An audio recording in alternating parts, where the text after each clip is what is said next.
kansabye ngayagala muwe obubbi bwa bbanka bwa mirundi 10 obukyasinze mu byafaayo by'ensi yonna konze ojje ku mutwe otadde ku kibegabega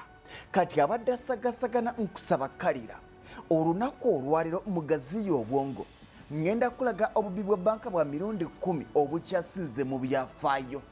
mu kifo ekye10 mulimu obubbi obwa Donba Amadi Robale. Obubbi buno bwaliwo omwaka 1997 e Los Angeles mu America bwakulemberwamu Kafulu Allen Pace ne bannabala 5 bwe beegatta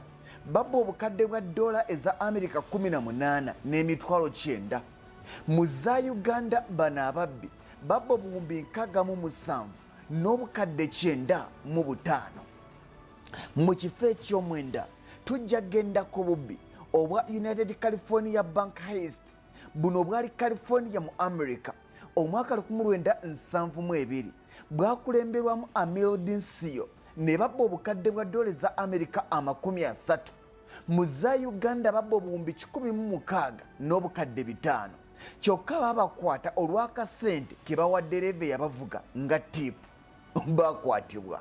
mu kifo eky'omunaana mulimu obubbi obwa British Bank of the Middle East Robbery mu 1976 wakati mu lutalo olwa Civil War olwali e Lebanon ababbi balumba ekereziya emu ne bagikuba bomu n'eyiika era we bayita okwesogga British Bank eyali mulirwana w'ekereziya eno babba ssente enkalu ne gold ebyaliramu obukadde bwa dola za America 44 n'emitwalo 5 mu za Uganda babba obuwumbi 157 n'obukadde 975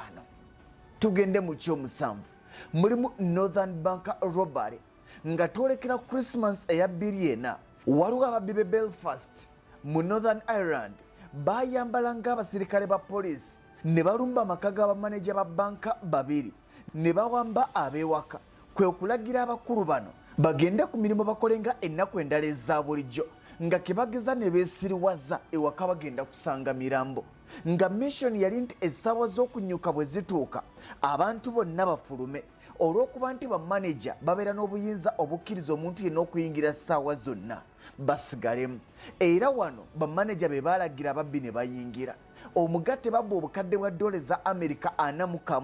nga tebali ku mudumu gwa mmundu naye nga famire baziwambye mu za Uganda babba obuwumbi 145 n'obukadde 505 tugende mu ky'omukaaga mulimu obubbi obwa Brinkismart burglary obubbi buno yali inside job bagiruka nga bali munda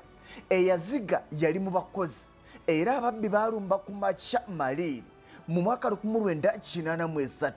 omu ku bakuumi eyali akola ku warehouse ku kisaawe kya Heathrow Airport mu ggwanga erya Bungereza nga ye Anthony Black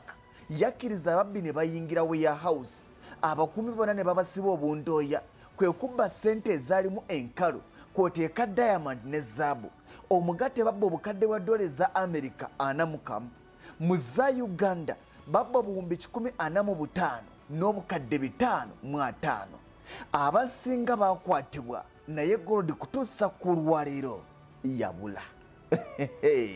mu kifo ekyokutaano oh no akadde kandidde